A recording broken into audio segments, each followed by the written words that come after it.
Praise the lord. బాగున్నారా? ప్రార్థనలు చేశారా? వాక్యాన్ని ధ్యానించారా? మరి నేటి దినము అనుదిన ఆహారంగా దావీదు రాసిన కీర్తనల గ్రంథం 119వ అధ్యాయము 50వ వచనము ధ్యానిస్తాం. నీ వాక్యము నన్ను బ్రతికించి ఉన్నది, నా బాధలలో ఇదే నాకు నెమ్మది కలగజేయుచున్నది. చూడండి, ఇన్ని సంవత్సరాలు గతించుచున్నను, ఎన్నో విపత్తులు వచ్చినను, ఎన్నో రకమైనటువంటి రోగాలు కదా.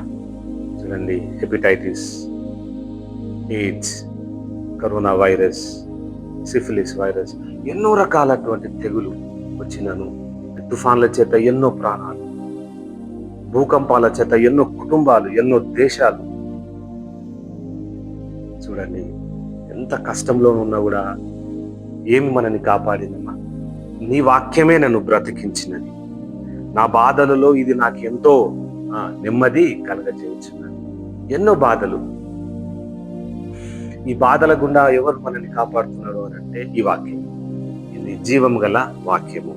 నీ వాక్యమే నన్ను బ్రతికించెను, నా బాధలలో అది నాకు నెమ్మది కలగజేశాను. చూడు, ఈ లోకంలో ఎన్నో సమస్యలు గుండా ఉన్నాం కదా, మనల్ని ఓదార్చేవారు లేరు. మన వారే మనల్ని మోసం చేసిన మనల్ని ఓదార్చేది ఏది?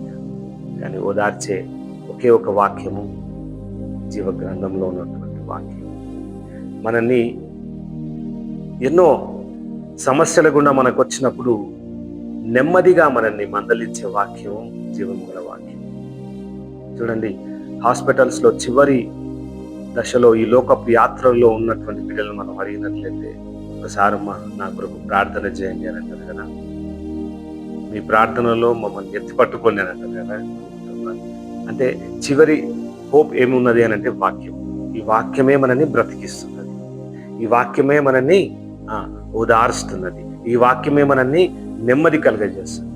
అంత శక్తి కలిగినటువంటి ఈ వాక్యం కదా. మరి నువ్వు ఎందుకు బాధపడుతున్నావు? బాధపడాల్సిన అవసరం లేదు. ఈ వాక్యం, నీ వాక్యమే నన్ను బ్రతికించి ఉన్నది.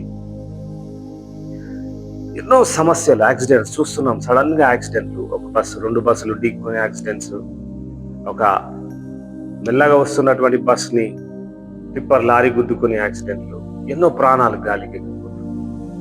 చూడండి, మనం ఊహించగలమా? ఏరోప్లేన్ యాక్సిడెంట్స్ మన దేశంలో కాదు, మరి US లో కూడా చూడండి ఎంత ప్రమాదకరమైనటువంటి ఏరోప్లేన్ యాక్సిడెంట్స్ జరుగుతున్నాయి. మనం ఊహించగలమా? 2 ట్రైన్స్ ఒకదానికొకటి కొల్లాడే చనిపోతున్నారు చాలా మంది. Accidents, train accidents.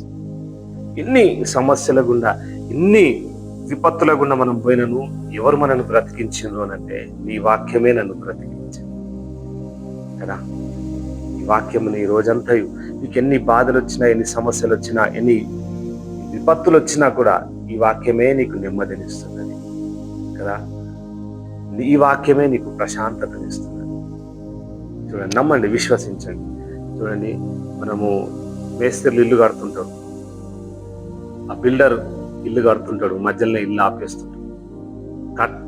అయితే లేదని ఓనర్ ఎంతో టెన్షన్ పడుతుంటాడు కదా. సమస్య ఉన్నది, ఆర్థిక సమస్య కావచ్చు, మరి మేస్త్రీలు పని చేస్తారన్న సమస్య కావచ్చు, మరి మేస్త్రీలకు సహకరిస్తలేరని సమస్య కావచ్చు, పనిముట్లు దొరకక సమస్య కావచ్చు. ఇలాంటి సమస్యలు ఉన్నా కూడా బాధపడాల్సిన అవసరం లేదు. నీకు బహుదెమ్మది ఇస్తున్నటువంటి ఈ వాక్యాన్ని మీరు ధ్యానించండి. చూడండి, ఎన్నో రకాలటువంటి రోగాల నుంచి మనల్ని కాపాడుతున్నది కదా. మనకు వచ్చినను మనకు నెమ్మదిస్తున్నది ఈ వాక్యమే, మనల్ని బలపరుస్తున్నది ఈ వాక్యమే. ఇప్పుడు రైతులు విత్తనాలను విత్తినప్పటి నుంచి కోత కోసే వరకు ఆయన కన్న బిడ్డ లెక్క వాటిని అన్నిటినీ చూస్తూ ఉంటాడు. సకాలంలో నీళ్లు అందలేవన్న సమస్య, సకాలంలో ఎరువు వేయలేదన్న సమస్య, అంతొచ్చినను ప్రకృతిలో ఉన్నటువంటి విపత్తుల చేత వర్షాలు పడనను అది మొత్తం క్రాప్ అంతా లాస్ అవుతుంది కదా. రైతు ఎంత సమస్యలుగా ఉన్నా ఉంటాడు, కానీ రైతులందరికీ చెప్తున్నాడు యేసయ్య, ఈ వాక్యమే నిన్ను బ్రతికించినది, నీ బాధలలో ఇదే నీకు నెమ్మదిస్తుంది. కాబట్టి ఆ విశ్వాసం మీరు కలిగి ఉండాలని దేవుడు చెప్తున్నాడు. మీకు ఎన్ని సమస్యలు వచ్చినా,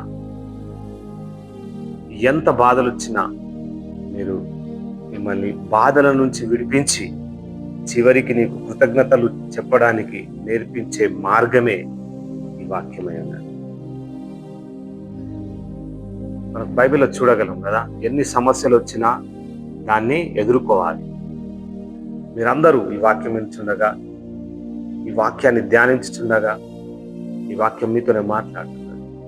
మీకు ఎన్ని బాధలు వచ్చినను ఇది ఒక రోజు మీకు చివరిగా ఇది మీకు ఒక మార్గాన్ని అందిస్తున్నది.